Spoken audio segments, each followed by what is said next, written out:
It being 7 o'clock, Pretty typical, right in the space. we're going to bring this special meeting of the planning board, this work session of the planning board into order. Are we being recorded Being and televised? live streamed and then recorded for television. Okay.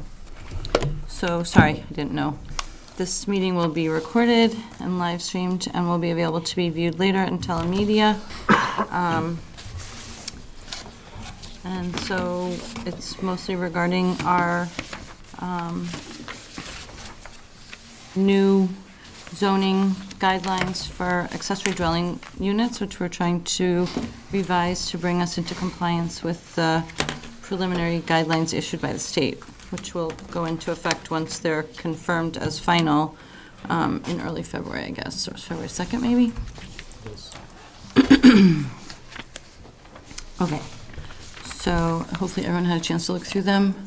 I don't know if we maybe should start by, So just to set the table for tonight's work session, as we discussed at the last meeting, this is a special meeting. If the board can get to a place of final draft this evening, then the board has the opportunity to forward the final draft to the select board for signing of a special town meeting warrant, which would be signed on January 6th, Monday, January 6th. That process normally requires that the final language is submitted the Wednesday or Thursday prior to, in order for council to review. We're a bit ahead of that process at this point. Presumably, the select board would sign the special warrant on January 6th and call for a special town meeting likely on Monday, January 27th. The final piece of this is that the planning board required public hearing could take place, it could open on January 8th at your regular planning board meeting. We would advertise that as required over the next several weeks in the Lowell Sun. does it only need to be one, It gets advertised twice. but only one meeting? It requires a public hearing. Sometimes that public hearing is one session. Sometimes the board chooses to continue it. In this particular case, you would have the ability to continue it to your regular meeting on the 22nd. But bear in mind that during that same time frame, the Select Board and FinCom would also be reviewing and making their recommendations, and very often, those two boards, rightfully so, want to wait until the Planning Board makes its recommendation. And then obviously, we'll be doing, the board will be doing presentations to those Select Board, Finance Committee, and Town Meeting. So that's the schedule moving forward. I think the goal for tonight, as I said, is review the final language. What's in front of you is what is likely is fairly close to a final draft. Council and I have spent some additional time over the last day or so. So what we originally talked about, revising the existing LAA bylaw, at this point, what this contemplates in the first sentence is to delete the existing LAA in its entirety. Yep. And replace it with a new ADU bylaw referencing the same section, 195-6.1. Why don't we just go through it? Yeah. We'll, we'll highlight, what we think is important. The objectives are pretty straightforward. Sorry, Evan, before you do that, so you originally looked at the original ADU bylaw, and that's what you were modifying, and then you came to the conclusion that Correct. the cleaner thing to do is just to junk it and come up Exactly. with a new one. Okay, so we're not starting from scratch with a new one. We did try to incorporate what we did have, Correct. but that just didn't work out that way. Okay. Yeah, at the end of the day, much of the provisions of the LAA were either being deleted in their entirety or substantially modified. Yeah, it was all red line. Yeah, so, and then the track change got very confusing very quickly. Yeah, but it was done with full cognizance of what the original. Exactly, right. bylaw And then during this time, as the board knows, the regulations came out. We think we're learning more about the regulations and how they're being interpreted. So section B is definitions. Can I interrupt I have another question for both of you. Evan and council. So there's a time coming up at the end of the month into early January for public comment on the draft regulations.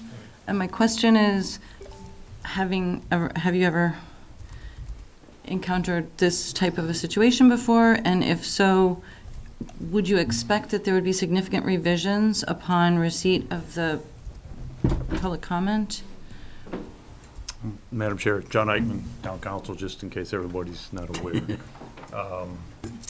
I have not gone through the process before with a particular set of regulations. Do I expect that there could be changes? I think there could be tweaks. Mm-hmm. I wouldn't expect wholesale changes. I think the direction is pretty clear at Okay. this point. So there are a couple inconsistencies. Our firm is going to provide comments, minor comments. Mm-hmm. We don't typically do that simply because our towns might have different perspectives. So, Right.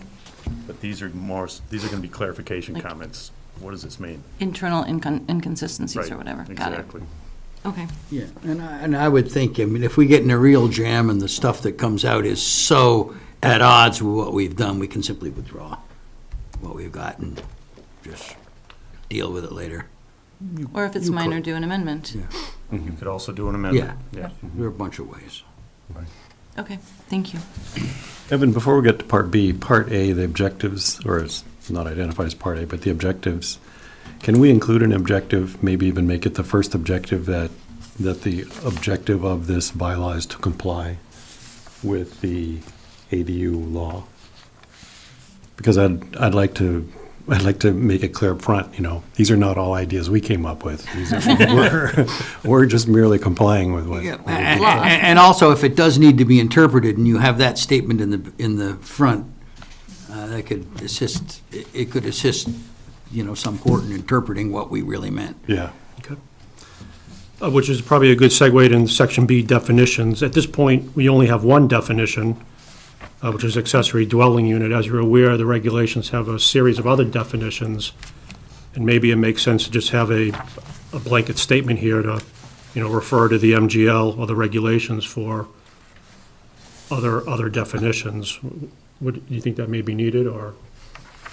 Yeah, at this point, I don't think it's necessary because we aren't using those terms. We're defining the terms we're using, gross floor area and accessory dwelling unit. Those are the two terms. Yeah, I was gonna say, like, any terms that we're using, my personal preference is to define them Right. in the document, so it doesn't get confusing, people know where it is, they can easily understand it, and they're not trying to go back and forth. I do, just looking at it though, I think I do see now one term that we do use, we have not defined, that's principal dwelling. We may want to add that. Okay, that makes Consistent. sense. And I don't see the gross floor area there It's either. internal. It's, Yeah, okay. where it Yeah, says we like could the bring it back multiple up. tiers and D2. levels, that's it, right? Yeah, we could bring it back up if that's, It's defined in I think that D2. would make We define it sense. in the bylaws Yeah, I in would do general, all the though, don't we? definitions. It's slightly different. It's slightly Yeah, different. we'll get to that. Okay. So the accessory dwelling unit is a copy and paste from the state regs. It's not the same as the LAA definition. Section C is applicability. This is where council and I spent some time today trying to provide as much detailed specificity as to what is the procedure. So Jose Negron is in the room, he's our building commissioner. Several of the other building inspectors have spent some time reviewing this. So C1 basically sets out some of the regulation as to where and how these are allowed. Section 2 gets into how it will be processed here in Chelmsford. The first step is that a building permit gets submitted with the building commissioner, architectural floor plans for the principal dwelling, and then we've added with dimensions and calculations for gross floor area, and proposed ADU with dimensions and gross floor area, and a certified site survey for existing and proposed footprint building locations that includes setback dimensions, FAR, and lot coverage calculations. That process is intended to allow the building commissioner to make the initial determination as to whether it can be allowed by right, or if it requires some other path to approval. So we added that definition, that other detail in there, because that's the information that the commissioner is going to need to make the initial determination. Section 3 refers to, the first sentence refers to an ADU shall comply with the dimensional standards applicable to lots and principal dwellings for the district in which the ADU is located, as set forth in the dimensional regulations table attachment 2. That speaks specifically to lots and structures that are 100% compliant. So South Chelmsford, 40,000 square foot lots, principal structure complies with all setbacks. The next sentence says, for purposes of applying such requirements, the ADU shall be considered part of the principal dwelling to which they are accessory, and not as a separate accessory building or structure under section, not as a separate, under section 195.11. What that is saying is that we're not applying 195.11 that specifically refers to accessory principal structures and buildings.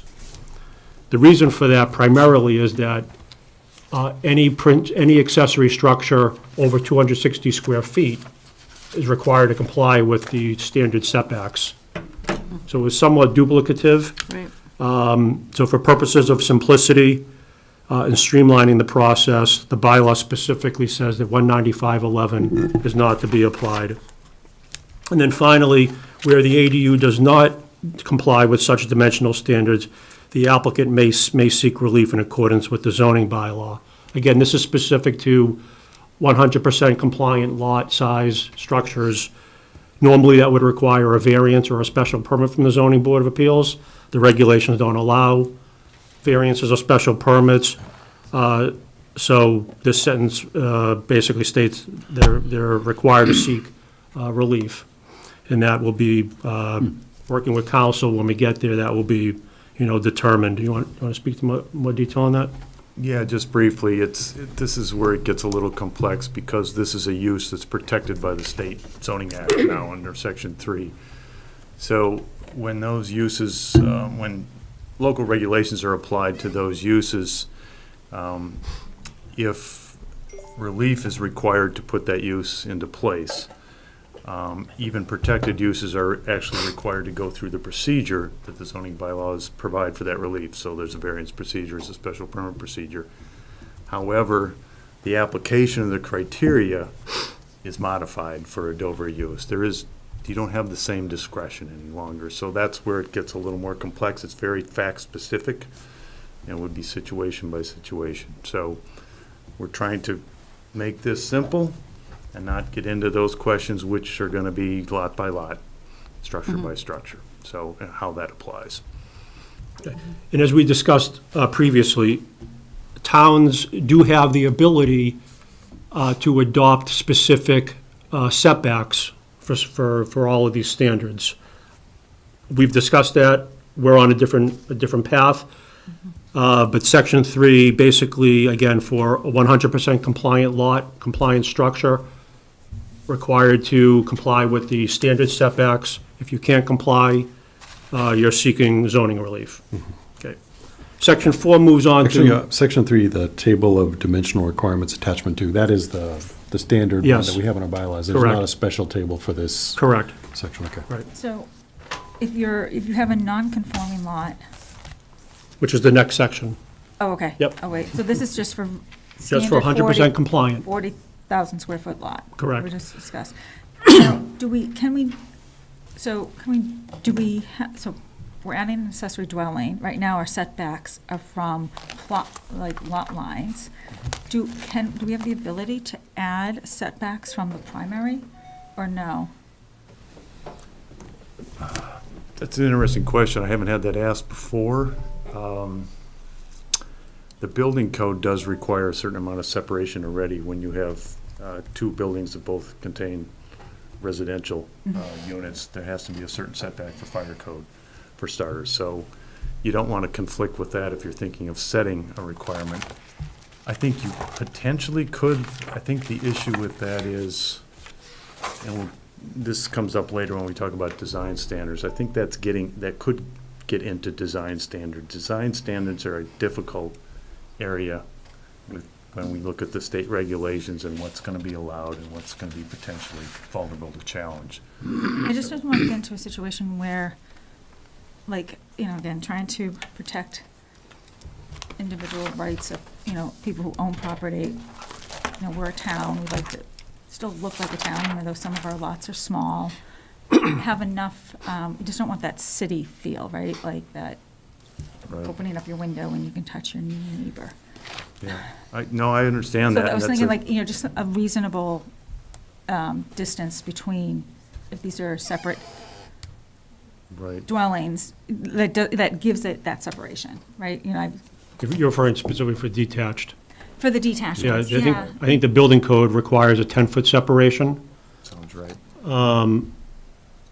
but as written, our bylaw, particularly for pre-existing non-conforming structures, treats the detached as an extension of the principal. Why don't we review the next section, and then we can Yeah.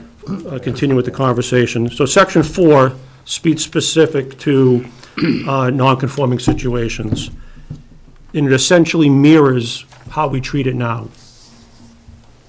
For single and two-family, where an ADU is not compliant, meaning pre-existing, non-conforming, section 195-8E will apply. And either the building commissioner or the Board of Appeals will be making that, issuing that permit.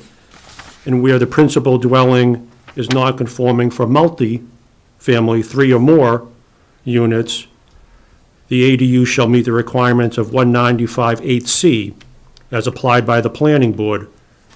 So procedurally, that mirrors exactly how we treat pre-existing non-conforming. Single-family, two-family goes to the zoning board, multifamily goes to the planning board. You haven't seen a lot of those, but procedurally, we're mirroring the existing bylaw. And it The says, only way you can you can only improve the nonconformity. You can't, so if you're too close to the setback, like if it's an 8-foot setback Well, instead of a 10-foot, the next- you could only have an 8-foot or less, Anita, I think, to your question. So my question was more between, like, adding a whole new unit. Right, well, about the touching the building. I mean, you can't increase the nonconformity. so the standard, and this is where the last sentence of section 4, the standard for either the planning board or the zoning board is to make a determination that the ADU will not be substantially more detrimental than the existing non-conforming structures to the neighborhood, and that such determination is made by a majority vote and shall not be subject to any special permit criteria.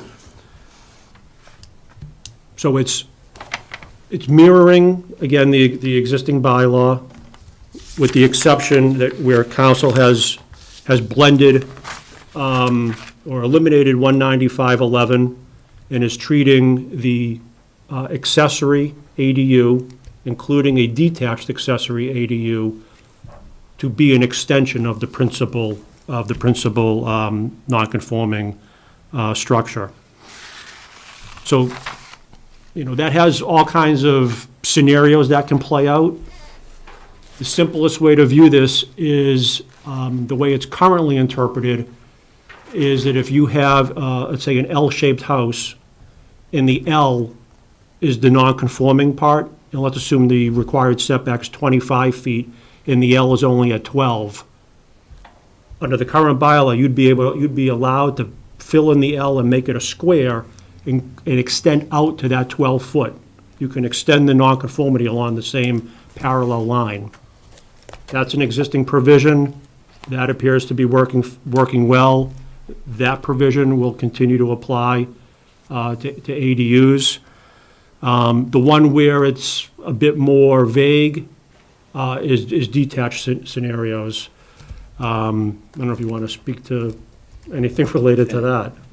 Yeah, I was detached, one of the reasons we're asking, or we're stating in the bylaw that detached and attached will be treated the same way is for simplicity, so that we can look at these just the way we look at extensions and alterations to existing structures now.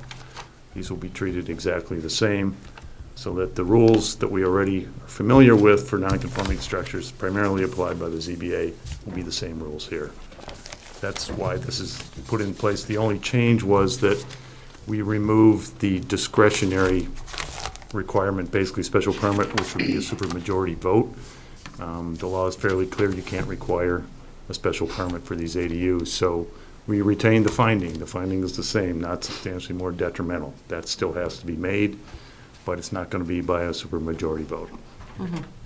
The other piece of this is as you guys know, the single and two-family nonconformity, it has a historical setback table. Those are the setbacks that get applied to single and two-family for nonconformity. So zoning was approved in 1938. As you can imagine, the setbacks for lots that existed in 1938 that are currently in an RB zoning district are smaller. And again, that has worked rather well. The sliding scale based upon the date the structure was created. That sliding scale does not apply to 3 or more multifamily that will go to the planning board. So that section 4 covers pre-existing non-conforming situations.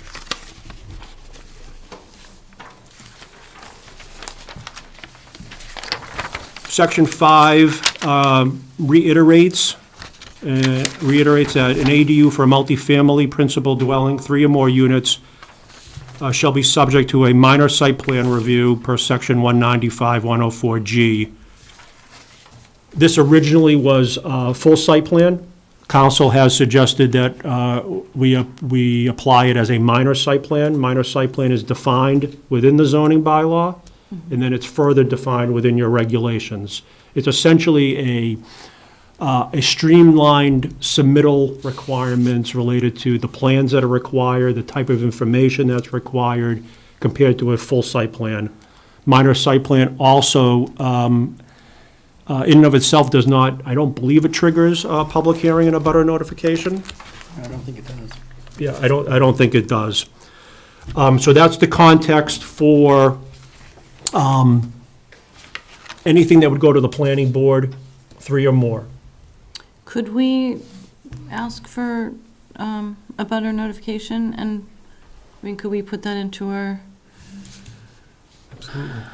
And is that something that other people would have an interest in doing? So hold on, this is, like, if there's a structure. ADU on a multifamily. Lot, that's currently 3.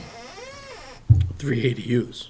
Is it 3 ADUs or, and No, then only one one. ADU? Just one. ADU? One is allowed by right per lot. Okay, Past that, they have to get a special permit. okay. So this would be an existing multifamily. You have three units on one lot, and they're proposing to add a 4th dwelling unit, the 4th being the first ADU. So I know we tried to do the attached and detached as the same for process purposes, but to me, in my mind, a detached is a very different process than just like an attached ADU. So, In what ways do you see that? Because the intent here, at least, is in terms of applying like setbacks and things like that, that you would apply setbacks to the same whether it was attached or not attached. So what in your mind is? so to me, like an attached ADU is like someone adding an in-law apartment to their home, right? Right. Like, so you're, and again, right, like, you know, I have a colonial style house, I want to add an ADU, I can make, you know, it's like, it's no different than adding an addition, right? Except Right. maybe has his own entrance, right? Like, that's less detrimental to the neighborhood, right? And just as long as I have setbacks and stuff like that, that should be, there's one process for that. Me adding another house, 900 square foot house, is very different, and how my neighbors would view it, how I would view, you know, whether they did it or I did it. And to me, that's a different process. Like, I think there should be an enough, you know, I know we say like you need minimum 10 feet between the house and the ADU, but is it reasonable to make sure that there's enough space between the two? So again, it still looks like a single family, because these are homes. These are, you know, 900 square feet. I mean, where I live, when they built East Chelmsford up, the size of the house was 800 square feet. You know, with one-car garage, right? Like, but they were 800 square feet, so we're adding, like, we're building East Chelmsford out again, right? Like, this to me is like we're just building East Chelmsford. These are homes, and like, I think there needs to be a different process, you know, even from a design perspective, like, you know, stormwater or making sure Well, we're there's gonna enough get to that. setback. So I guess, like, to me, like, combining them as one may not be the right way to look at it, or I'm not comfortable with that process. I mean, I'm not sure you can treat them Yeah. differently in terms of process, like for if it's detached, it has to have a special permit or whatever. We have to treat them the same in that That's by sense. right. We're restricted by law. to do Basically, that. what the state is saying, to put it bluntly, is, yeah, they recognize what you're talking about, and they're not going to allow it.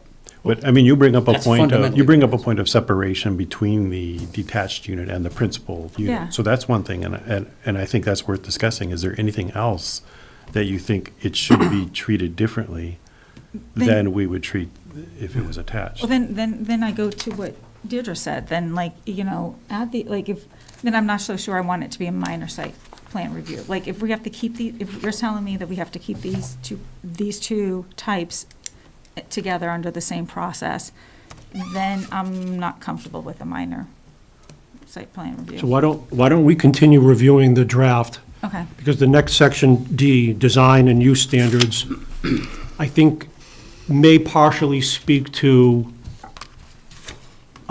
if you're concerned about detached in particular, what type of design standards can we come up with? We already have some in the bylaw that treat detached structures differently, or treat them, have specific design standards. There may be others. So let's go through section D. So section D1, this is probably the only provision that's a carryover from the LAA to the extent that we legally could. It's essentially, the way I interpret this, is essentially a preference provision.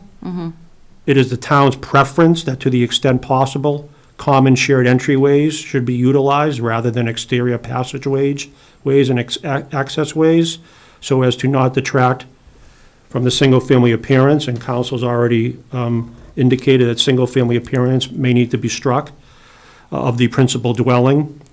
Next sentence is, new exterior doorways for the ADU should be located on the side or rear of the principal dwelling.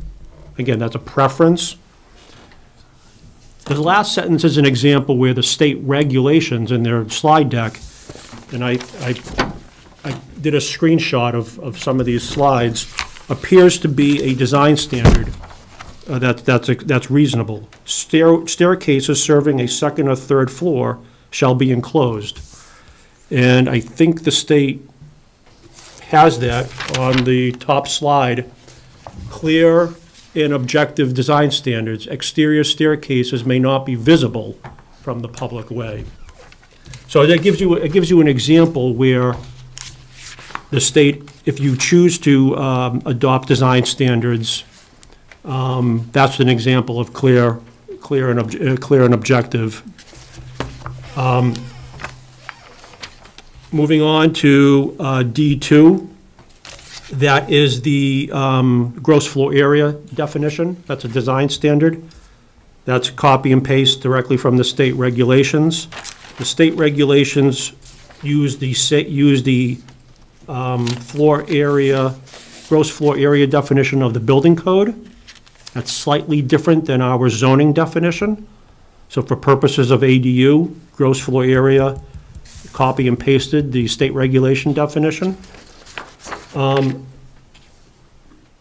Jose, is it 7 feet or 6.8 floor to ceiling for state? 7 feet. So this has come up.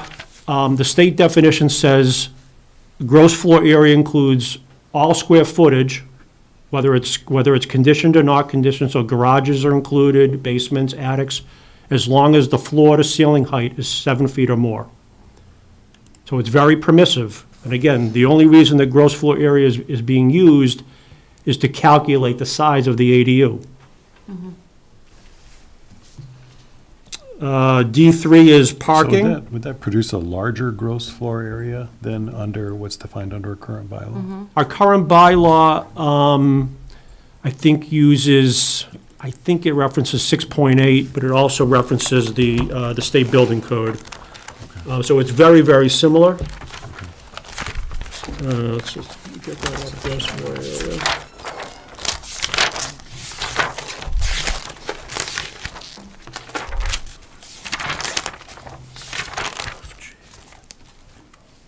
Gross floor area. Says as otherwise defined in the most recent edition of the Mass State Building Code. It does reference 7 feet.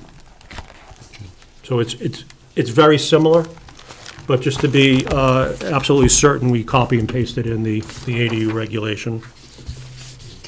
D3 refers to parking. As I mentioned last meeting, it appears as though our LRTA bus routes are defined as a bus station.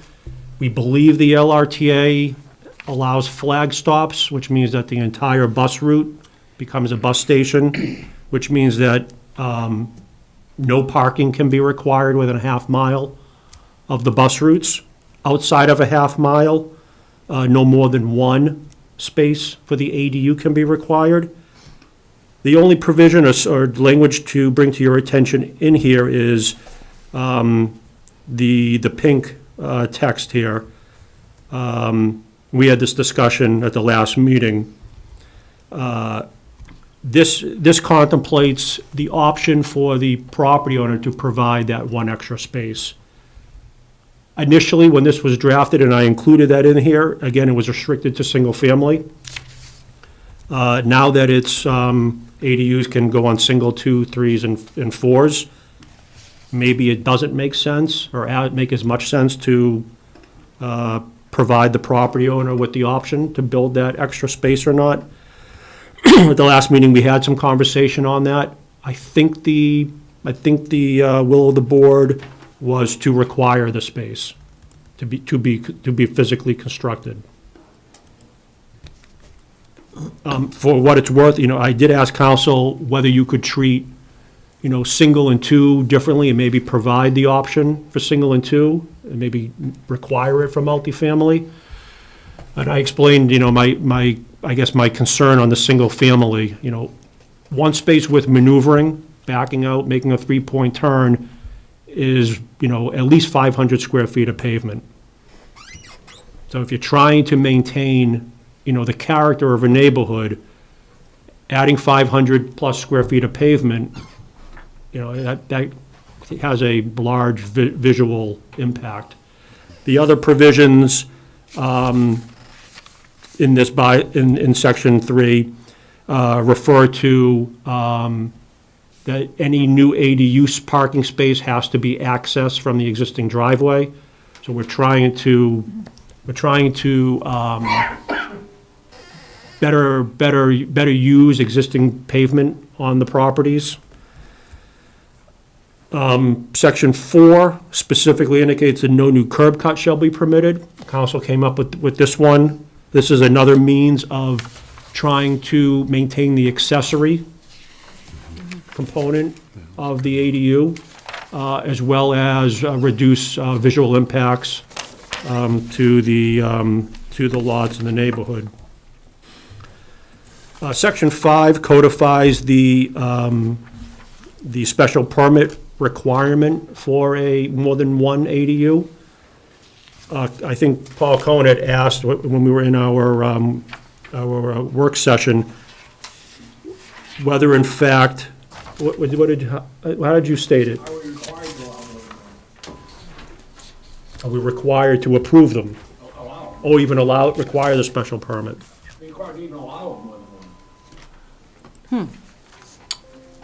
Right now, through the chair, based on the most recent guidance we're getting from HLC, that requirement in the state act is now being interpreted to mean if you want to allow more than one, it has to be done by special permit. It doesn't mean that you have to have a special permit provision to allow more than one. So this right here is an option at this point. You can put it in or you can leave it out.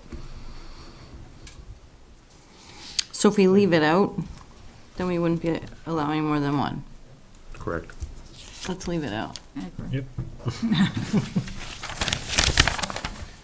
This might be a good time to bring up the question I had on the slides then. On slide 35, it had a use case or an example where there was currently a 1,200 square foot ADU on a property and a 900 square foot ADU, protected ADU is being proposed. In that example, that second ADU, the new one, is a protected ADU and must be allowed. So in those cases, Wait, why?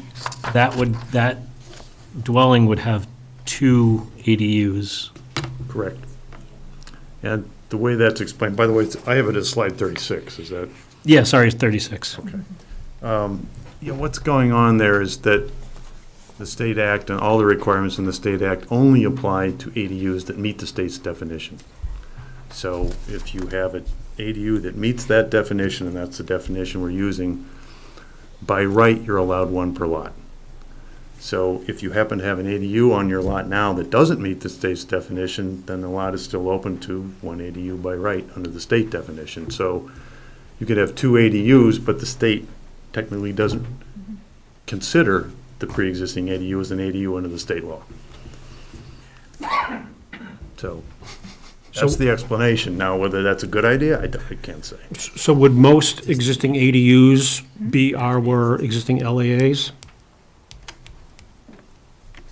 I would assume, but, I mean, What's that's that? the way you've defined them to this point. So, I guess what they're saying here is it's an accessory dwelling unit. Bylaws have allowed those to this point under different requirements than perhaps the state allows. They're still talking about those as ADUs, but as far as ADUs that meet the state definition, that's a particular type of ADU. One of those is allowed by right per lot. So you're saying like the ADU that you're talking about having 2, one would be a in-law apartment now. You could still put another ADU on that property, separate. As long as the existing ADU did not meet the state requirements. Okay. So if the existing ADU in-law apartment met the state You requirements, can't. Then you can't put another one you on. can't put another one. So, Right. like, so if, just like, so if I had if I had something that was smaller? Yep. Larger. No, if I had Smaller or someone, Larger, Larger. if I had someone larger, right. then I could put a 900 one. Yep. Right. None of them are larger, though. All of the existing LAAs are under 7, or not larger than 750 in In Chelmsford right now. Chelmsford. So What they do you would call it? all Ellie? meet Only the reason state they don't, requirement? the primary reason they don't comply with the current, or the new state ADU is that they're family restricted with a deed restriction, and it can't Okay. be rented. So then those would all qualify as not meeting the current definition? Or what if you made them no longer Well, family, that's a very good question. So there's the slide before this talks about the enforceability of permit provisions, i.e. residency, that would not comply. And basically what it says is you can't enforce them. okay, but so then if you stop forcing them, if you stop requiring them to have family, then it would be Qualified a ADU. qualified ADU. So- So but then they we're could only changing- get the one, they couldn't get another. Correct. So by changing the bylaw, And saying They that do we not no have to- longer require, family, so now they comply, no? Well, no, if they exist, remember that under standard non-conforming law, the current bylaw does not apply to currently existing legal uses. Their grandfathers, the old term that we use, they're pre-existing legal. This is an unusual provision where the state is literally looking backward and saying, those are now illegal. I haven't seen that before, but So all existing LAAs will become illegal under this, under this? No, not illegal, let's Oh, not okay. have that. Please. If they meet the state definition, and you'll see that the definition is fairly simple. It has, you've seen it before, and it has less than 900 square feet or no more than half the gross floor area. If it meets that definition, that would be an ADU that complies under the state regulations. These other requirements that are currently in place for that ADU not occupancy, according to this, cannot be enforced any longer. So Right. essentially, it would So- strip those requirements That's a away. given. So can this bylaw, or should this bylaw include a provision that speaks to existing LAAs automatically become ADUs? I would not do that, not because it's wrong, just because as a general rule, I don't think bylaws should be drafted to try to explain what the law is. They should set the law, Got it. and that's an explanation. Who makes that determination? The building commissioner will make it in the first instance. Does the building commissioner feel that he has what he needs in order to make that determination? Should, because all existing LAAs either at a minimum had a building permit issued, in some cases had a special permit from the zoning board. What I mean, to make the determination that it's no longer, complies, that it doesn't comply with the The- ADU. Well, I think to Mike Walsh's point, a homeowner may choose to continue to use the LAA for family only. So the way that They're no longer required to. they're not required to, Correct. but they may choose to. But that characteristic does not discount it from being a protected ADU. It's only essentially the size I think part so. of the definition. I think that's correct, yes. Interesting, okay. All right, so We we've, just want to be sure that the building commissioner is armed and prepared for what kinds of questions he may get with regards to that, since we seem to be struggling with it. we'll follow up with him on more on that. And I think individually, these are going to be, my understanding is they were all issued pursuant to special permit. Each special permit should be examined to see what permit conditions continue to apply and what don't. But I think you can have some bottom line rules, residency requirements are not going to apply. So just to finish up on design, number 6, it's a catch-all, it just refers to the ADUs must comply with the Mass Building Code, the fire codes, local regulations such as the DPW, sewer capacity and connection restrictions, and any Board of Health regulations. Someone today asked, if you have a 900 square foot ADU and it's 2 or 3 bedrooms, what's the maximum occupant that can be in a, I believe the Board of Health, State Board of Health regulations regulate how much square footage is needed per individual in a dwelling unit. But clearly, that's not intended to be part of the ADU bylaw. Number 7 is a local option, where towns can prohibit short-term rentals as defined by MGL. I believe it's 31, more than 31, less than 31 days. Yeah, it's 31 days or less is a short-term rental, by state definition. Yep. And then the final, number 8, is a design standard. It's attached to all existing LAAs that the fire prevention letters include, where a detached ADUs shall provide for adequate provisions for emergency services via a hard surface such as paved brick or concrete. That's a new change. A walkway from the ADU to a walkway for the existing, that should be principal dwelling, and/or a walkway with a connection directly to a roadway, and an identifiable from the street via mailboxes and/or address numbering on the building. Number 9 that I had just thought of is some requirement to submit it for E91 addressing. I don't know if that needs to be in the bylaw itself, or if that can be handled administratively through a building permit. It may have some value to include in the bylaw. The E911 system is the official addressing system that the town clerk uses in conjunction with police and fire, and it is then given to the postmaster and to the state for addressing purposes for emergency services. So that covers the existing bylaw. What I wanted to circle back to is, under D, there's, I inserted some red language, which speaks to some of the slides in the state slide deck about providing clear and objective design standards.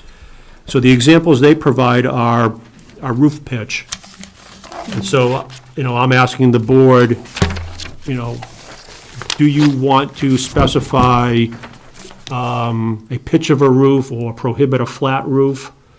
Our current detached accessory structures, 19511, does regulate the maximum height of a detached structure at 2.5 stories. So the height of the structure may be a reasonable regulation. The state's giving examples of pitched roof, which, to me means you could prohibit a flat roof. We already talked about the exterior stairway, which brings us back to, Anita's point. If the concern is related to detached or multifamily, this is our opportunity to try to either identify existing provisions in the zoning bylaw that already have design standards specific to multifamily or detached, or attempt to create something that's deemed reasonable. Do you want to add to that? Yeah, if I could, unfortunately, this is on page 27 of the state slide deck. If we're looking at it, the state has given us some guidelines here that really narrows what I think we can do and expect it to be consistent with the state law. It says that no design standard can be applied that would not be applied to a single-family residential dwelling in the single-family residential district in which the ADU is located.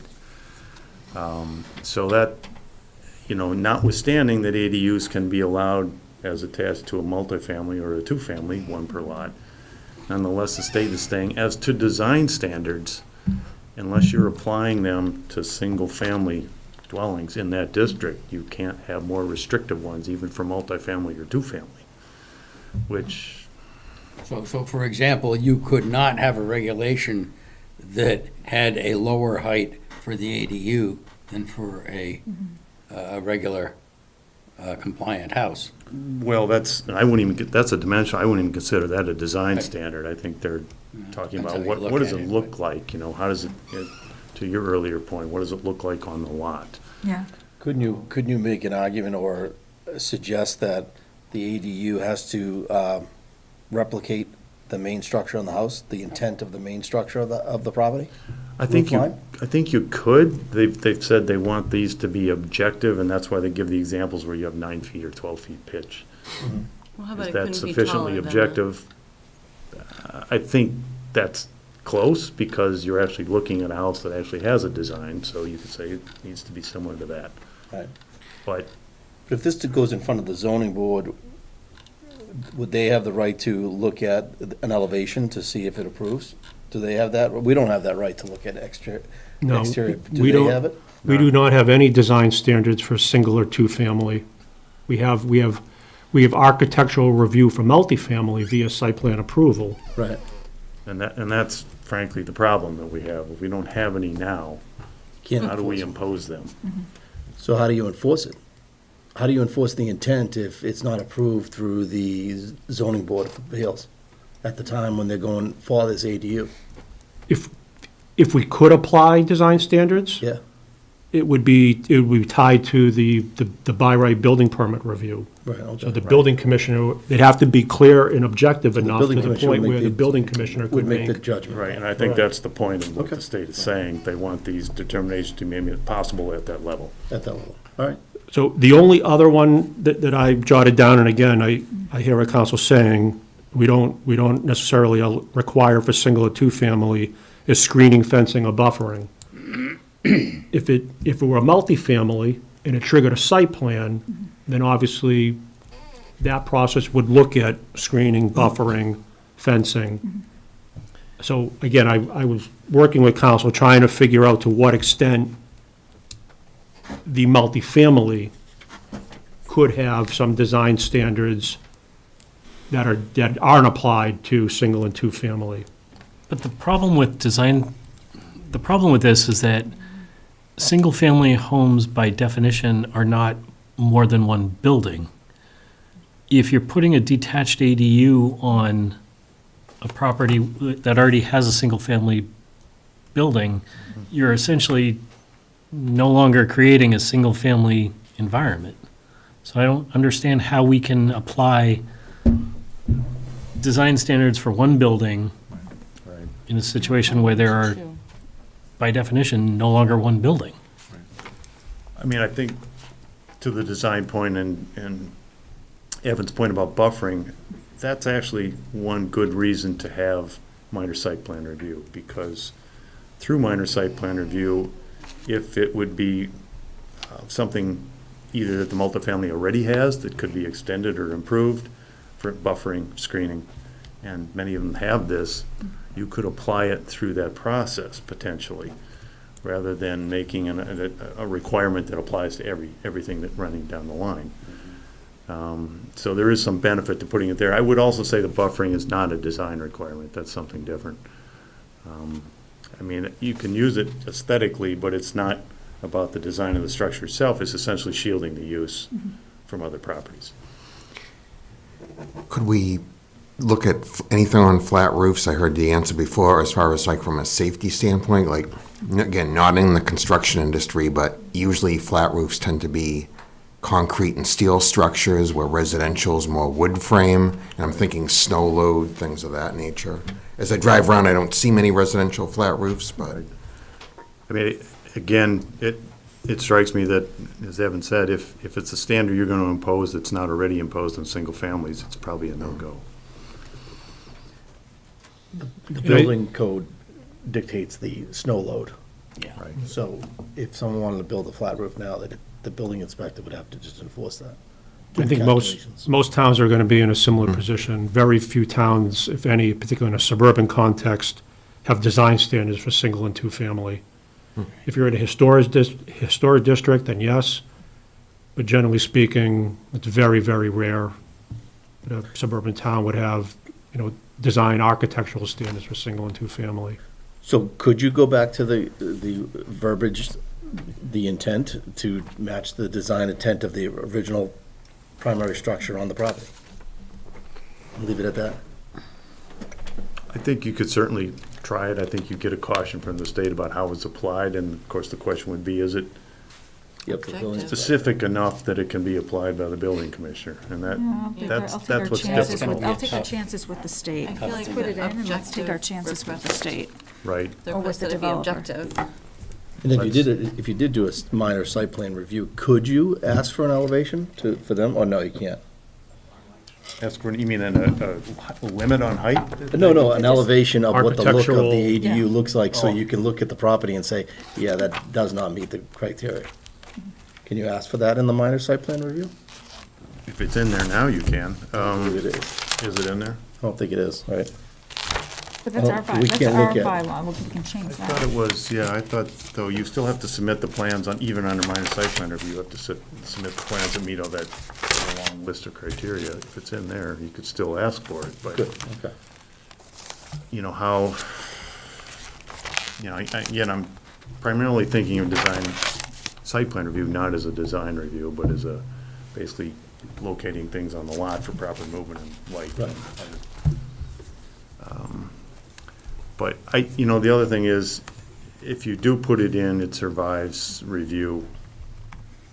The other issue is, well, two issues. Number one, if it's not fairly objective, it's gonna give the building commissioner difficulties in applying it. So, saying that what's proposed is architecturally similar. Who makes that determination? How do you make that determination? It's very difficult. It's even difficult now. We have provisions that Well, if speak. there's a slope roof, that's what I'm saying, if there's a slope roof, there's a slope roof. If there's a flat roof on a single family now, then you'd be entitled to put a flat roof on the ADU. Right, and that's something where the state, I think, is indicating, if you want to be that specific, slope roof, flat roof, I think you could do that, Okay. rather than leaving it open-ended as, So you're saying make it a little bit more defined, Yeah. take the next step, right? We could do that. How about slope roof with a similar pitch? Yeah, that's what I mean, yeah. Yeah. So you want to, so Probably you, want similar siding. I so would for think. purposes of roof, you want to be specific that any proposed new ADU attached or detached would have a similar pitched roof as the principal structure. We're not referring to architectural style, we're specific to the roof. The roof line? Yeah. Maybe within 10% or something? And again, we're gonna run up against what we're looking at on the board here. If it's So the not question- applied to a single-family dwelling, then Right. are we gonna be able to enforce So the it? question I have is though, if a lot of the structures that are in town, the pitch roofs have an attic, would you allow the second floor of the ADU to be used? That's above the square footage? Or no? Don't think we have any requirements about, basically, you're just looking at the envelope, 900 Right. square feet. What I'm saying, I can just see where developers and residents will stretch it. And if you have the property of the size of 900 on the first floor, but then we match the intent of the home, which has a pitch roof, so now you can add another 200 square feet or 300 square We've feet in seen an more attic. than one They'll put a example. staircase in. Isn't that still, like that. doesn't that add to the gross? It would add to the Right. gross, but it would happen after the fact that it'll be a later build. Right, And then, and it's not like the building inspector will be able to pick up on it right. all the time. Well, it's like, It would they probably would have create to an issue. get, wouldn't you have to get a building permit to do that? Yeah, but a lot of people don't. Well, I'm saying, still. okay. If they do interior fit outs, they don't, But Mike, it does include that in the gross area from the beginning. to go to a second floor. If it has the headroom, it would be automatically included from the beginning Yeah. in the If, square footage. if it's part of the ADU. Right. Remember, you can build a detached structure that's greater than 900 square feet, but the ADU cannot exceed 900. When someone wants to put in a three-car garage with an ADU above it. We haven't even talked about how that's handled, but that's an option.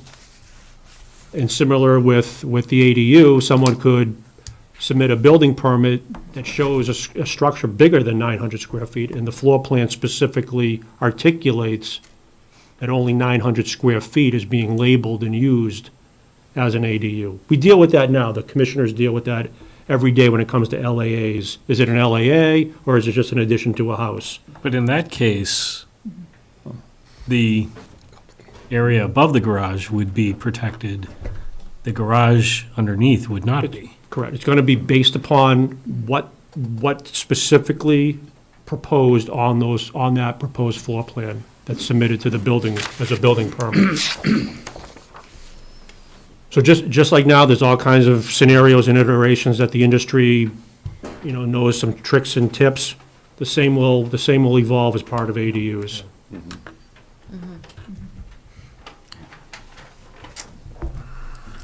So that, I think, then the last section, the second step or the third step of the article would be to amend the use table. And it would be to add, what I think we need to do is there's currently a line G. This is for accessory to residential uses. I'm sorry, in line E is currently says accessory dwelling units, but that's specific to the center village. Article 10, 15, 17A, the center village. So what this is proposing is to add a new line F, accessory dwelling units referencing section 195.61, which would be the new ADU bylaw. And then, as I discussed with council, the state regulations say anywhere existing single-family is permitted. So the new use table line would read RA, yes, RB, yes, RC, yes, and RM, yes. The rest of the zoning districts would be no. Now, the state says zones where single-family are allowed by right or special permit. Or by variance or any other permit. This is how it keeps going. So we don't have that situation now. But in the future, if the zoning were to change where single families were allowed by special permit in other zones, Right. we could get into a situation where the single-family home has to go through a special permit process, but then the ADU would be allowed by right. Well, I had a thought on that. It's something I picked up on as well. And I wondered if it might be either possible or convenient to make a very small change to C1, where it currently says where single-family dwellings are allowed, could we add by right? Would that cause a conflict? It's on the edge. So we actually had that language. We had the language by right or by special permit. And then when the state's definition came out, and it's this huge expansive, Okay, so you think that would probably run afoul of what the state's trying to accomplish? yeah, at the least, it's gonna get a comment from the AG saying you have to apply this consistent with the state's definition, whether it says that or not. So rather than create false sense of. Because it occurred to me, for example, we do have situations where we put residential in other areas. For example, we can do that with multifamily, at least, in CEIOD. Right. And, I'm not sure I really want to see this expanded to cover industrial areas, but I can imagine situations. But I think we have to, it sounds Yeah, like. we may have to, yeah. Yeah, and keep in mind that you don't necessarily have to draft for every possible scenario. One of the big reason to do this is to provide consistency for homeowners who are looking at this and also for the building commissioners to apply it. But if there is a conflict going down the road, the state act will take precedence. So even if the bylaw, we run into a situation where the bylaw conflicts. Well, let's take a possibly even practical example. You go, you down 129 rather, and you cross Route 3. On the right, there's a small chunk of Chelmsford. The guy's got a business in there, and he's got a single-family house. I don't know whether he's using it as a single-family house, but it certainly was built as a single-family house. I believe that that's IA. Yep. Can you put an ADU in it?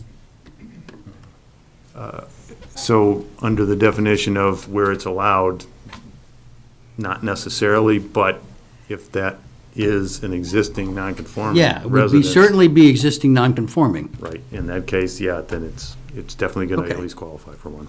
All right, and there's not much we can do to limit that, I guess. But that's a real example of what you're talking about. Yeah, I mean, it essentially allows ADUs in any zone we have in town. Is- Where there's a legal dwelling on the lot, single family, or no. not Where there's a single legal dwelling on the Let's- lot, Let's leave it to that, right? or where we have mechanisms that would allow us to permit a legal dwelling on the lot. The overlays do not allow single families. They don't currently. They allow multifamily. But they allow multi, so They they're do allow close enough. multifamily. But as I understand the way the law is written, Yeah, in it a says district where single-family. single-family dwellings, Yeah. Are allowed, so, yeah, that application potentially, maybe the dwelling down in IA or IU doesn't qualify, because it's not in a district where single-family dwellings are allowed. Maybe it was, maybe that's another. Well, tweak on obviously, this. when it was built, that was before any of this. I was just trying to clarify, COID in the 129 overlay, those do not allow single-family. Yeah. You have to build multifamily, which means 3 or more.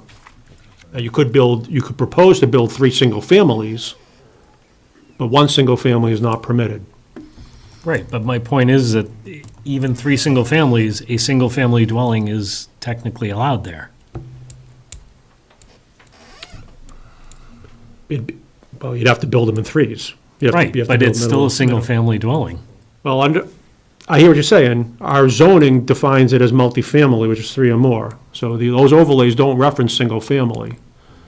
All right. But I hear what you're saying. I mean, the typology could be literally 3 single families on 1 lot. I don't know how the new ADU bylaw, the new ADU law is gonna handle that. And then for districts that we have, like the IA district, down River Neck, we have single-family dwellings all over the place down there. Would those lots qualify for ADUs? I mean, I think what we're seeing right now is, under the state regs, no, because they are not in a district where single-family residences are allowed.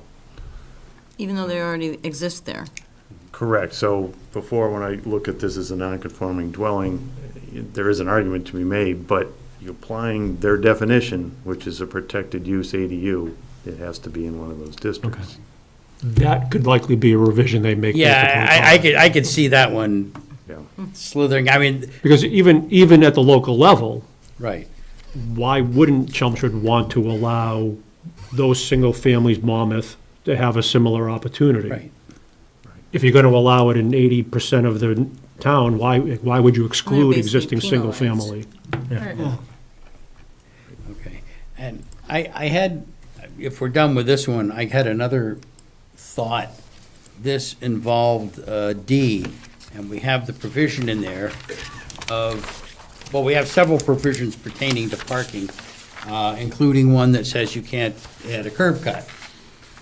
Well, I think this makes sense most of the time, but I started imagining situations that were really more similar to the variance situation, where you have a piece of property that, for some particular characteristic of that property, is not suitable. And I imagined a piece of property that had a single-family house and a cliff, and then another piece of land. Right now, we have no mechanism to allow that to be used, because we have an absolute restriction on curb cut. That might be a space where we might want to loosen up just a little bit and allow it under variance, perhaps under variance rules or something of that sort. Couldn't that be handled as a variance? Well, yeah. Maybe so- it could be. I would think you could. So what happens in those situations, I mentioned this previously, so what, we can apply what are on their face reasonable regulations, we Yeah. can apply those.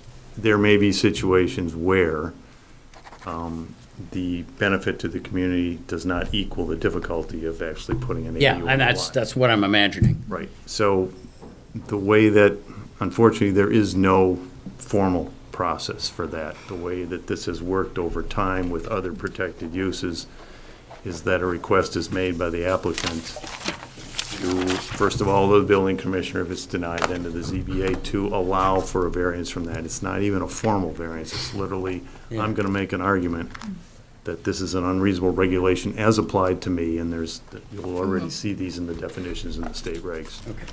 That determination can be made by the board. You don't need a process other than what you already have. Oh, okay, so we can handle that. Yes. So we can keep the, What would it look like? Somebody comes in, they have a minor site, they show a plot plan, they show an ADU on it, and the ADU shows a curb cut.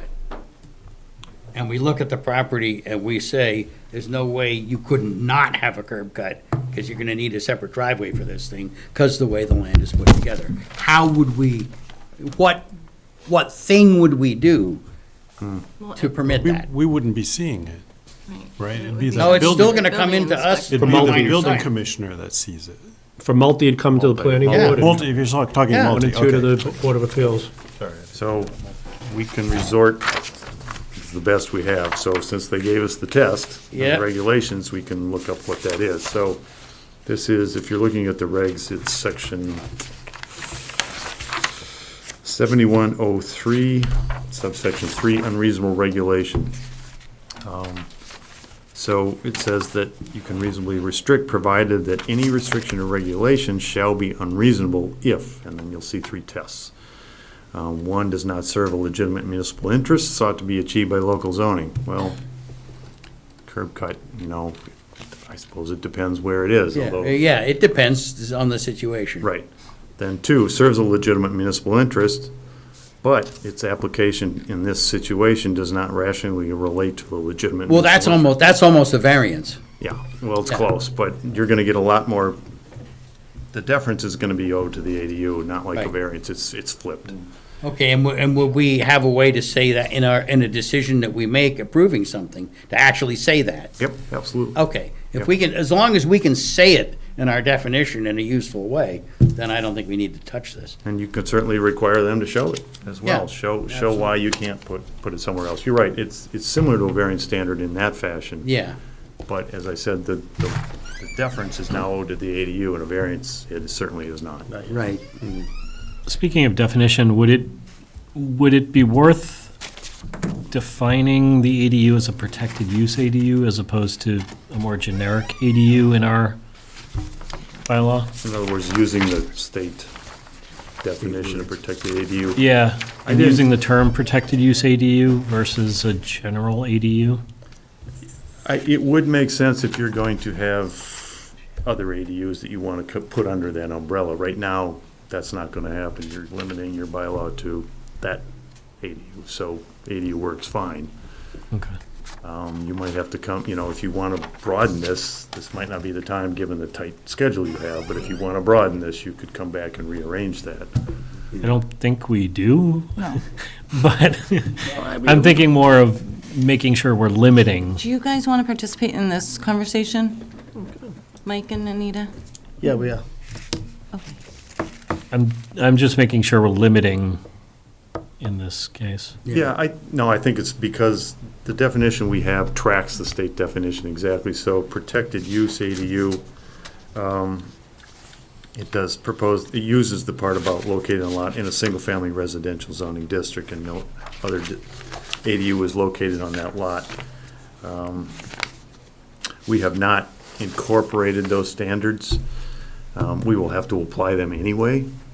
Should we put those in there? We could, Okay. if that's something that, I guess I'm a little bit leery of that at the moment, mainly because we're going to be crossing paths with how these regulations are still being reviewed and commented on while you're going to a special Yeah. town meeting. Okay. What are other towns doing? They're doing what you're doing. I've had some towns that have already passed ADU bylaws. Some are working on them now, running into the same problems, which is the moving target that we have. Typically, if the towns allow them right now by special permit, and the standard is a larger size, they're tending to retain that as a separate category, and then having a set of regulations that just pertain to the state ones. Just to give basically more freedom. It really depends on what you already have in your community. If you're comfortable with this, then you add these and leave the other ones where they are. So just back to D3, the property owner option to provide a parking space. Where do we want to land on that? I would like to require it, even though it's going to require more pavement.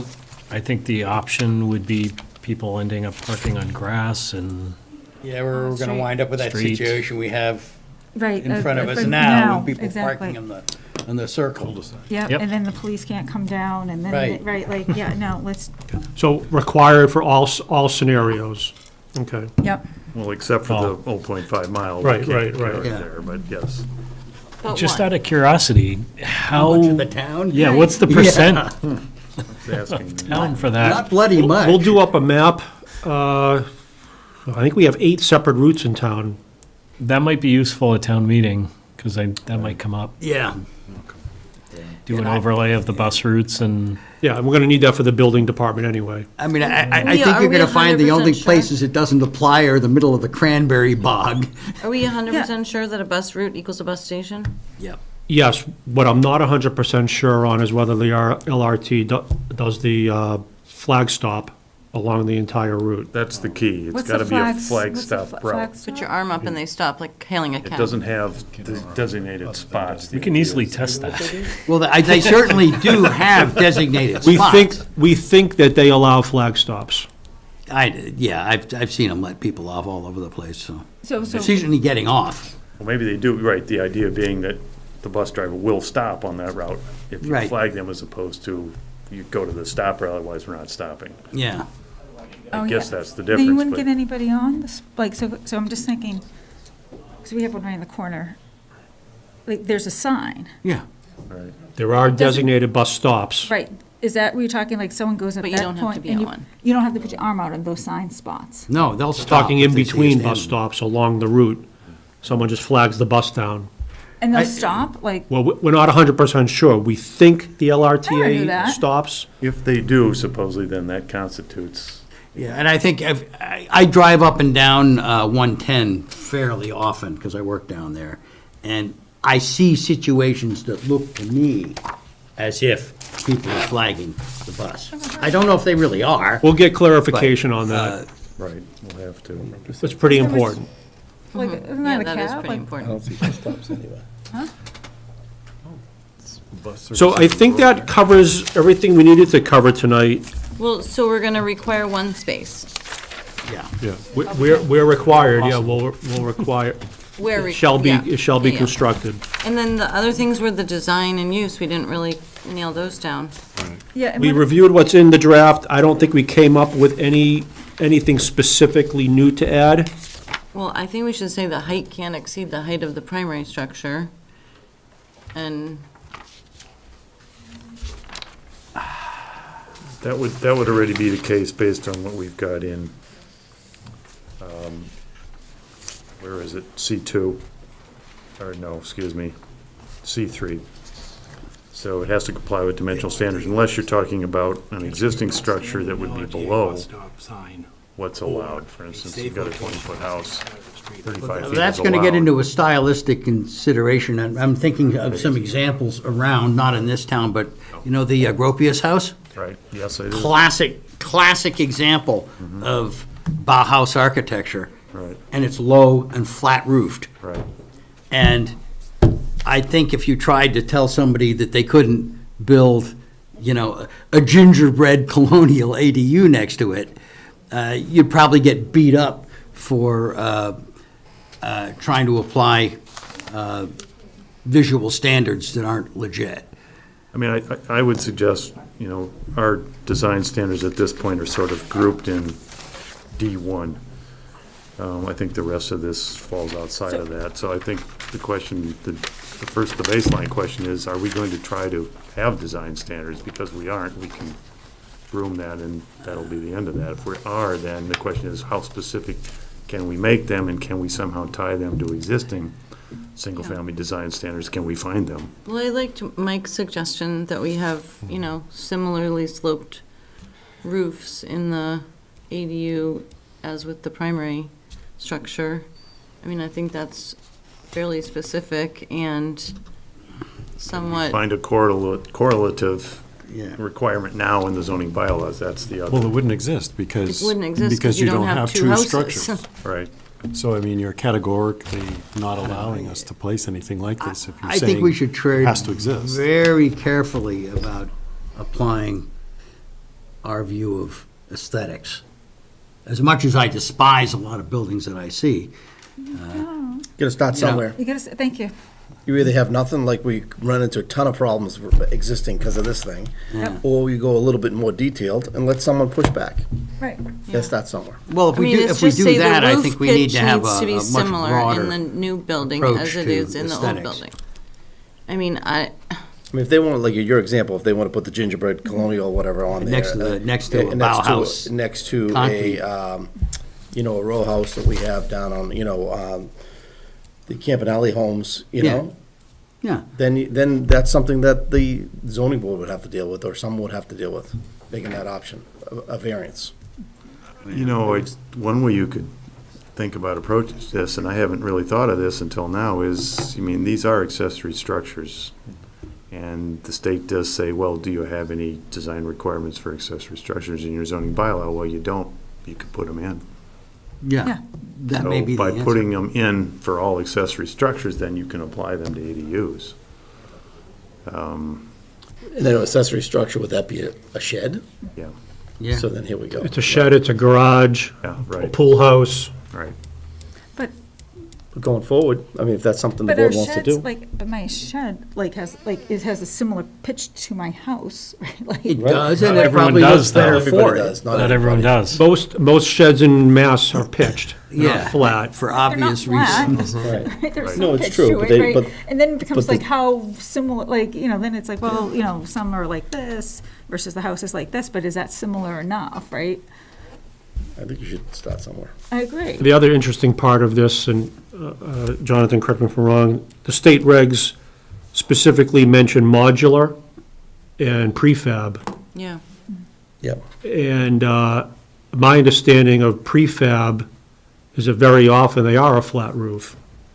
Those are tiny houses. Not necessarily, now. no. Not now. Ways, yeah, right. My home's prefab, the Colonial, big Colonial. No, I'm so- the manufactured homes are very often are flat roof, like a, I mean, what comes to mind is FEMA or HUD type of Yeah. emergency housing, Was the, yeah. you know, so The one it's not, story. it's not clear to what extent the regulations, I think they're saying that local municipalities cannot prohibit manufactured or modular. And It's handled under the building code. That's fine, as long as it would, this discussion, it would still fall under the design of the roof of the primary structure. Yeah, and all I'm suggesting is, I don't know to what extent the state regulations are suggesting or stating that it's kind of off limits if it's a manufactured home. These would require a foundation, right? These Yes, essentially the do- state they require- requires a foundation. But for a foundation can be a slab. Understood, but it does require a foundation. Yes. But I'm back to my distance between the primary and the main house. Can we put something in there that requires, I mean, I know the town requires 10 feet, but can we make it 20 feet between the accessory dwelling, so it's not all crammed next to the house? Yeah, again, I think if you want to draft something that applies to accessory structures in general, you might even have a graduated one, but it's, again, I think the state is saying that's your baseline. If you have something that applies to accessory structures in single-family districts, you can apply it to ADUs, but what it doesn't, as I read, this doesn't want to see is an ADU design requirement where there is nothing else for single families or accessory structures. Well, I have a table for my, or structures, right, like we have setbacks from Right. property line. Yep. Can I not apply that setback?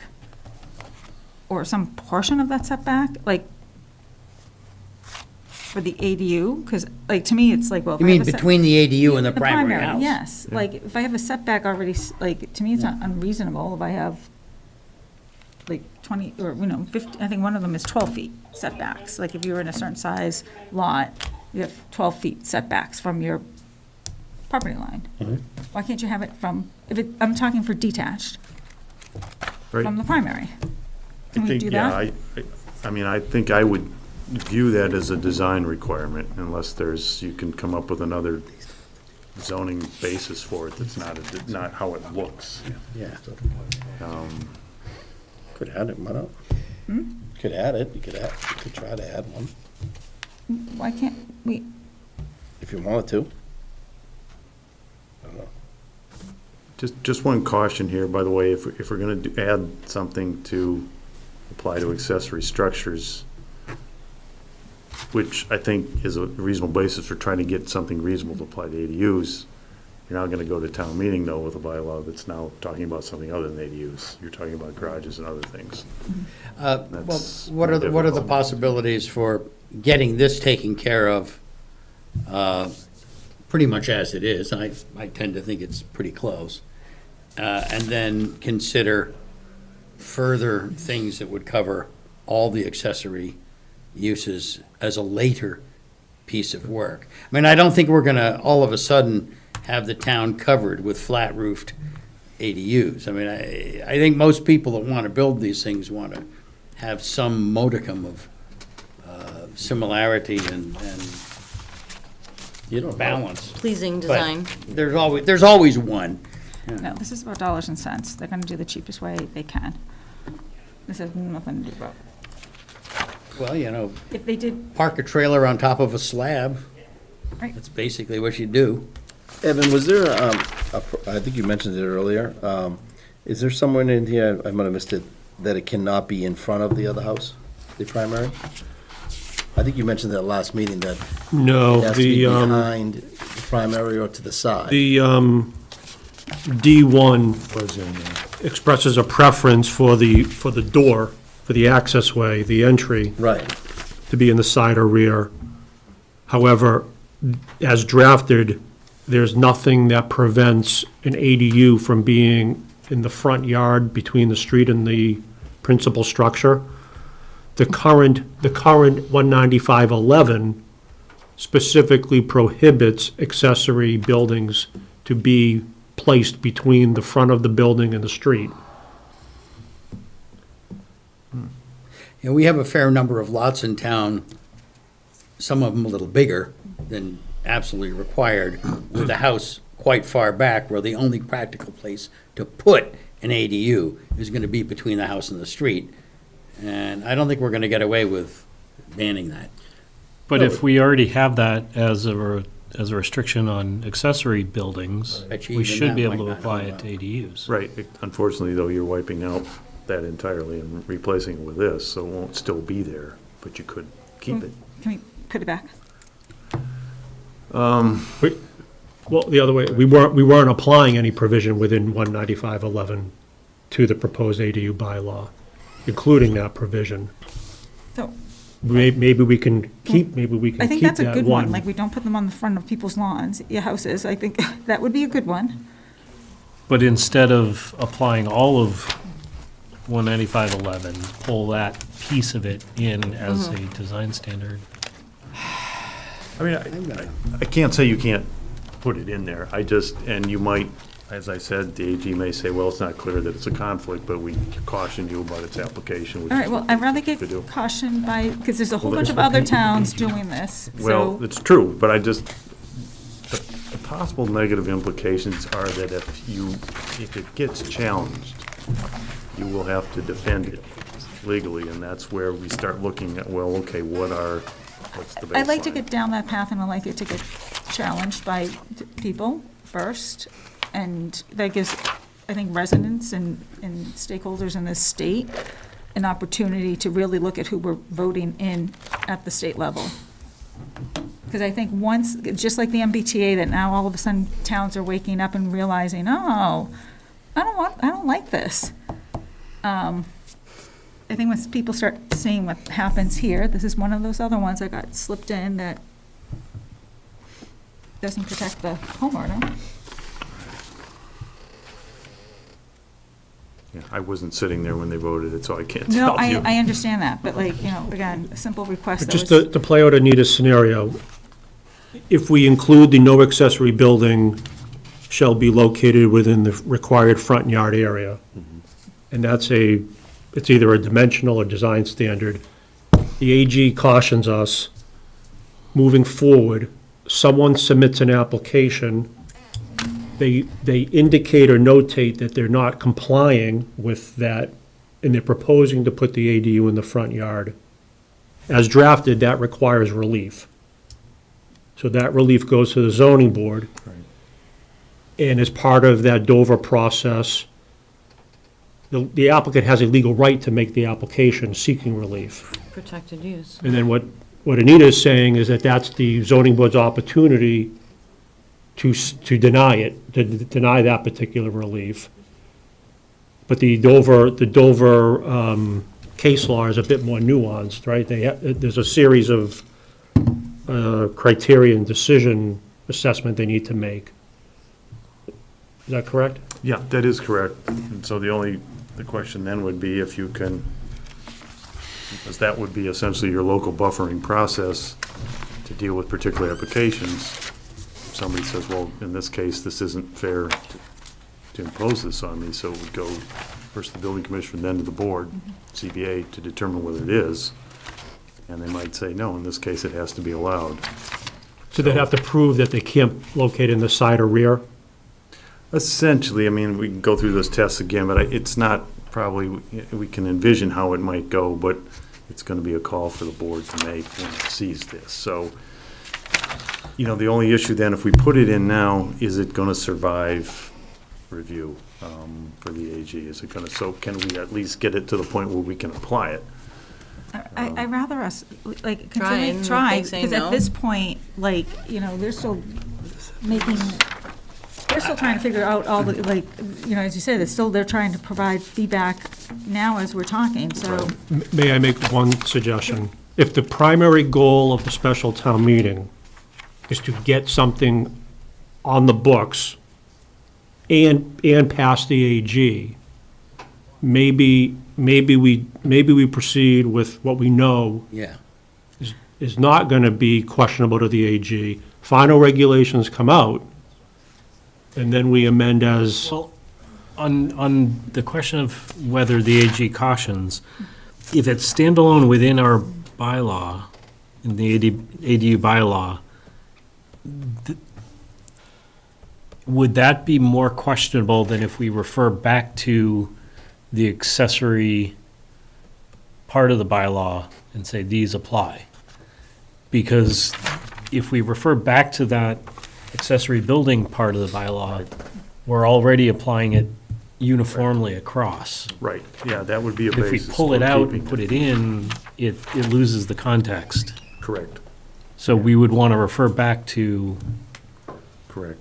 To the fact that this, 5101. this is a design standard that you have for accessory buildings. Right. We're gonna apply it to ADUs. Again, yeah. But it so you're has to confident, be you're there. confident it would be acceptable to the AG. I think there's a better chance, let's not take confident too far here. But yeah, I think, I mean, that's, given what we have, it's, you know, they're saying, if you're applying this to single-family dwellings, then I think you can include their accessory structures. Yep. And you can apply it to ADUs as long as it has defined standards that can be applied, not just, you know, does it look good? That would not fly. It's, final just question, is that going to be considered a design standard or a dimensional, just for purposes of inserting it in the bylaw here?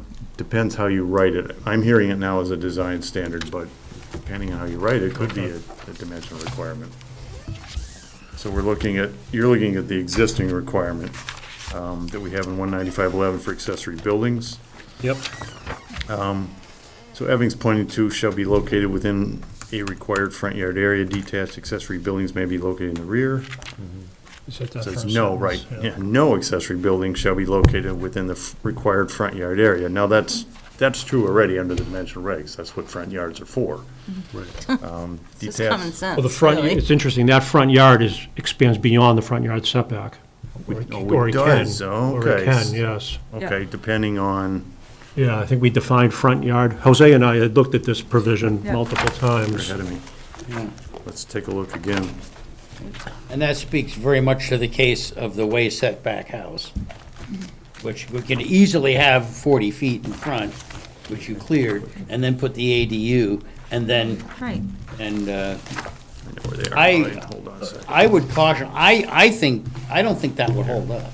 Well, I'd like to But, test it. but we I think have should try. somebody who knows I better think- than I. Yeah, I think we should. And I'm not sure I want to spend a lot of town money Well, to you know prove what, it. considering that most people, their biggest investment is their Talking about yard homes, front. I don't want to jeopadize people's investment, that they've worked hard. And that Street line, that nearest point of includes the building. This is the what you're homeowner talking who's about putting the here. ADU in. Yes. Understood. Yeah, So you could have a 25-foot setback, I but the see what house you're is saying. set back further. yeah. And I So can you see your actually argument define too. setback. Yeah. On a big lot, right?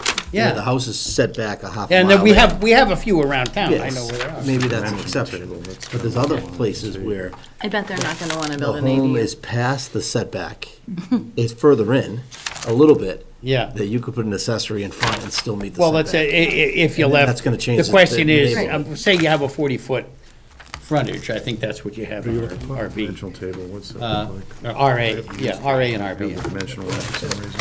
might be 60 in RA.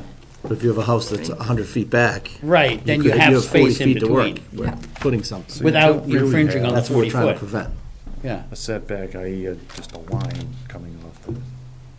Yeah, if you have Yeah, one that's yeah. 1,000 feet back, that's a different Different story. situation. Building. It's a You different have a net- situation. and you but can then that can go to the ZBA for, Yeah, some, Yeah. Right, Let so them let's, give approval. so in that case. Make a draft looking with back the at changes that we've 19511, discussed. So Jonathan's working on 19511, the front yard. Yeah. Now that I have better understanding of what we're talking about. So, yeah, in that case, since you have a definition of front yard that's defined by where the building is located, not Right. by just a set distance from the front lot line. So in that case, this does have meaning, and you can't locate it. So Evan's correct.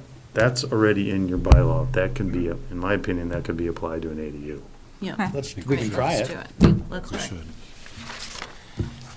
But I think we want to put that in Little small specific. victories where we can get 'em. We want to put it specifically in the ADU bylaw because we already said we're not No, applying we're not gonna put it in 195. there. Yeah, yeah. We're just gonna refer back to it.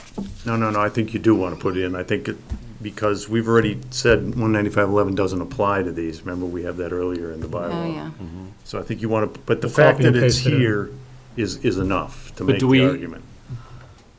But do we have to refer back to it? Because if we pull it in standalone, the AG may not know we're applying it. They better know. They're supposed to look at the whole bylaw. Yeah. And we'll tell them if they don't. No, I think the idea is it's fine if it's here. as long Okay. as it's Okay. Okay. We can give it a try. Yeah, so Is we're that the gonna, only piece of that we want to pull back in? The only other provision would be the last sentence, an accessory building with a footprint greater than 900 square feet, or a building height in excess of 20 feet or 2 stories shall require a special permit. I think the 20 feet or 2 stories, maybe that's applicable. Yeah. Yeah.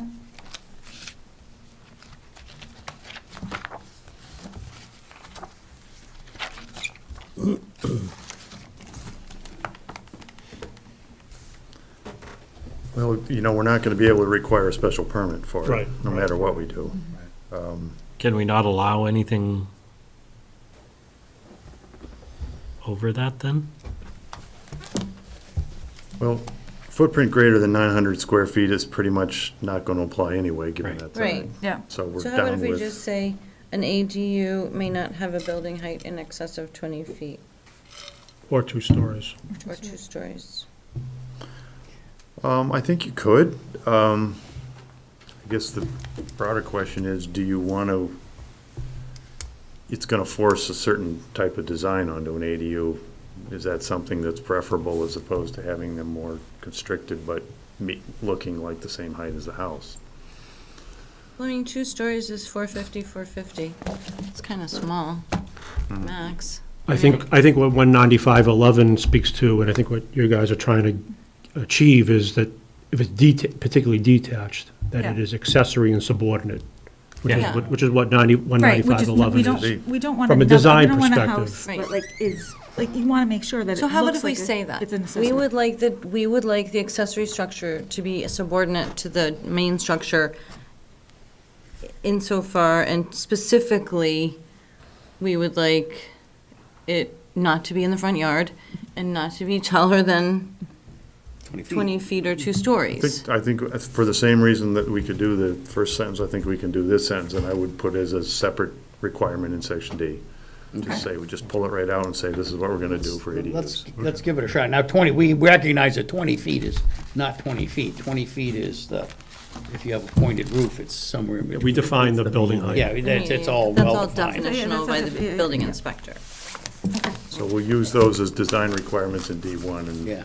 in place of what we're suggesting here. Okay. And then I just have one not related to, Oh, oh, sorry. before we go there, you said in place of what we have in D1?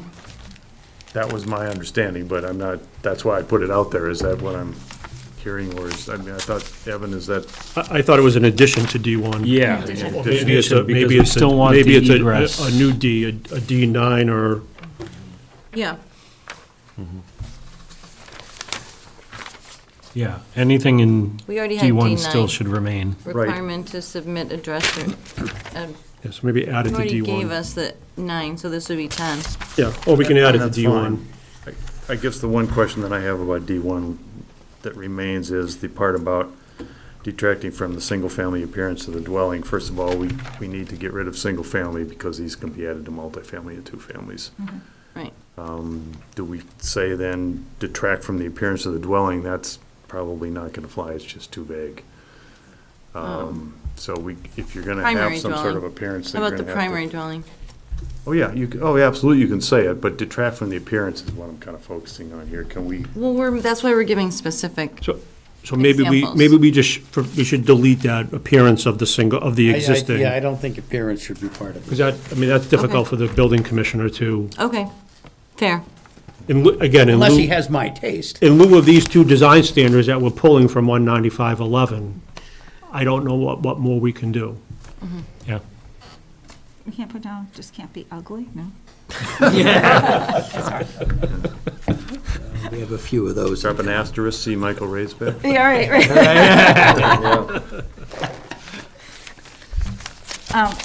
Can I ask did we ever get back to the sewer connection? How does this work with sewer, and does it need its own I know, like, septic, how will that all work?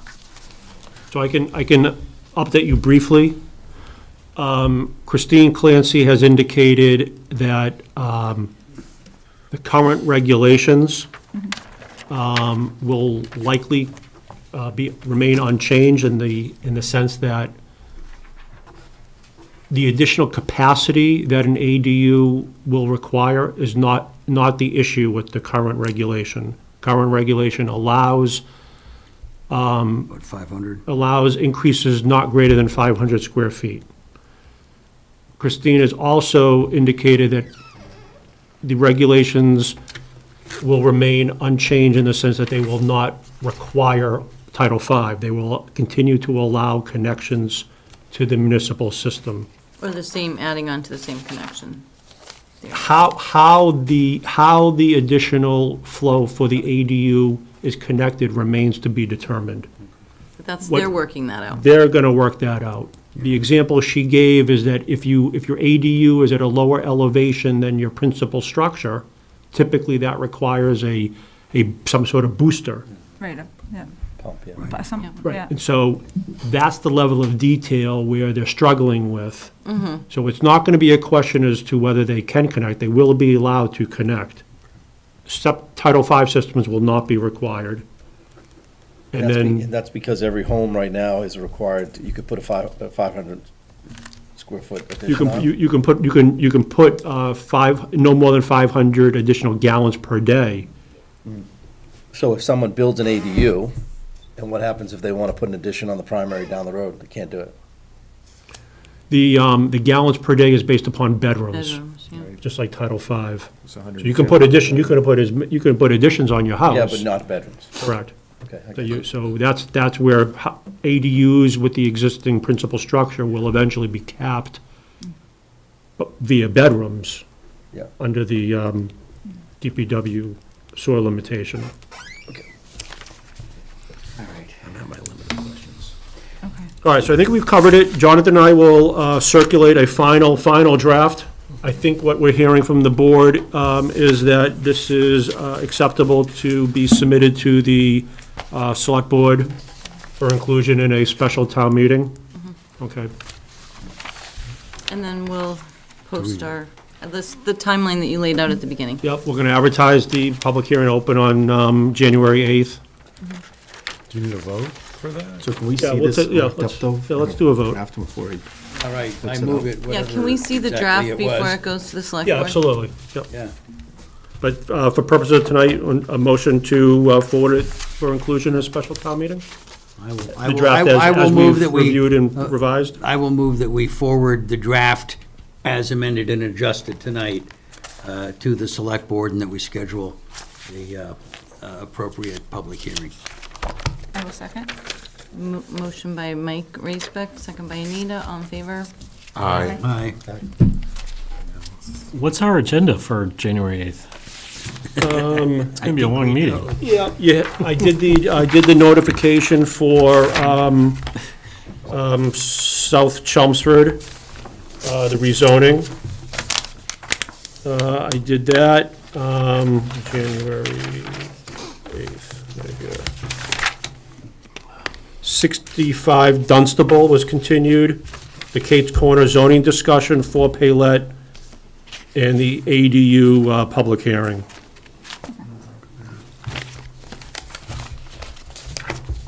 It's not too bad. It can be as long as you want it to Comes be. in the next 3 weeks. You sent a note, an email out regarding the 110. Did you want us to respond to that? No need for you to take any action on that. I'll be talking to Jonathan on that in more detail, and then we'll update the board accordingly. Can we agree that if anything else comes in, they'll get put to the next meeting? To the 22nd? Do we want to consider starting half an hour earlier? Like at 6:30? Yeah, maybe if we think that we might have to stuff some stuff, or that's a problem for you typically. I'm heading into year end, but this is January 6th. 8th. Yeah, I'll be busy for 2 months, but I could do 6:30. 6:30 on the 8th? I could do it. Yeah, we'll start early. So you're in the countdown anyway. Oh, you got to. That's fine. Get off earlier by starting earlier. No, I know. You want to do a motion to adjourn? So moved. Second. Aye. All right. Aye.